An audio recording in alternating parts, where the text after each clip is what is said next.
আর আমরা এমন সমাজের কথা বলি, বৈরু কাইনুকার বাজারে যখন আমাদের বোন গেছে ইহুদি, তাকে তার স্বার্থ চরিতার্থ করার জন্য বোনের বুরকাকে দড়ির সাথে বেঁধে দিছে, তিনি উঠার সময় সেটা খুলে গেছে, তার সতর উন্মুক্ত হয়ে গেছে।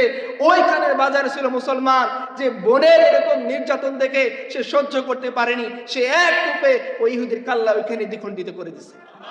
এইটার নাম গায়রত, এটাকে বলে গায়রত।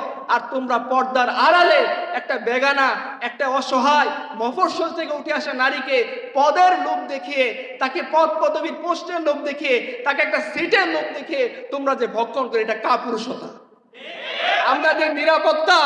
আর তোমরা এদেরকে ভোগ্য পণ্য হিসেবে ব্যবহার করতে স্বাচ্ছন্দ্য বোধ করো, তোমরা তুলে দাও, ভাগাভাগি করে নাও। আর আমরা বলি এ তার স্বামীর জন্য আল্লাহ তাকে নিয়োজিত করছেন, কোনো পুরুষের ক্ষমতা নাই। আমরা জীবিত থাকবো, আমাদের বোনের দিকে কেউ চোখ তুলে তাকাবে? মোহাম্মদ ইবনে কাসিম কেন আসছিল?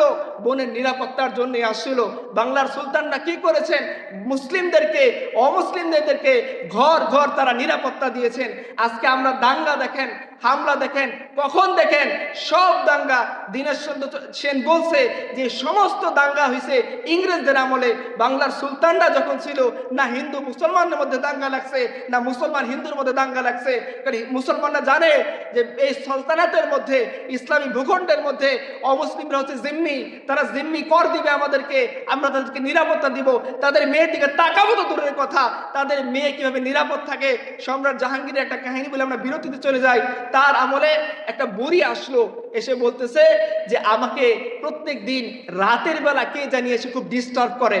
রাতের বেলা আমি আমার নাতিকে নিয়ে থাকি, তার পিতা তো দূরে ব্যবসায় চলে গেছে, বাসায় ঘরে আর কেউ নাই, আমি খুব অনিরাপত্তা ফিল করি, আমাকে একটা ব্যবস্থা করে দেন।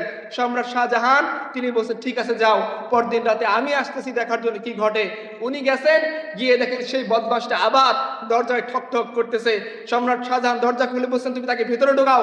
ভেতরে ঢোকানোর সাথে সাথে তাকে বলছে তুমি লাইট নিভাও। সে কুপি বাতি নিভিয়ে দিছে। এরপর সম্রাট শাহজাহান তার কল্লাকে দ্বিখণ্ডিত করে বলছেন এইবার তুমি বাতি জ্বালাও। বাতি জ্বালানোর পর দেখা গেল তিনি সুবহানাল্লাহ বললেন। বুড়ি জিজ্ঞাসা করলো সম্রাট আপনি কেন বাতি বন্ধ করতে বললেন, কেন আবার এই দৃশ্য থেকে সুবহানাল্লাহ বললেন? বলছে বুড়িয়া শোনো, আমি মনে করছিলাম যে আমার সাম্রাজ্যের মধ্যে আমার ছেলে ছাড়া কেউ তো এরকম সাহস করবে না যে একজন বেগানা নারীর দিকে, নিষ্পাপ নারীর দিকে, পবিত্র নারীর দিকে সে জেনা করার জন্য তার দরজায় এসে ঠকঠক করবে। এটা তো আমার ছেলে ছাড়া সম্ভব না, এত বড় স্পর্ধা কার হবে? এই জন্য আমি যখন আসছি তোমাকে বলছি তুমি তাকে ঘরে ঢুকিয়ে আগে বন্দি করো, এরপরে লাইট নিভাও, যাতে আমি তাকে কতল করার সময় যদি আমার ছেলেও হয় তাকে কতল করতে আমার দিল না কাঁপে। এই জন্য বলছি লাইট নিভাও। লাইট নিভানোর পর কতল করে দেখি যে না এটা আমার ছেলে না। তখন আল্লাহর শুকরিয়া আদায় করলাম যে আল্লাহ আমার ঘরে এমন কুলাঙ্গারের জন্ম দেন নাই যে একজন বেগানা নারী ইজ্জতের জন্য তার দরজায় গিয়ে ঠক ঠক ঠক ঠক করবে। এই আমাদের সমাজ।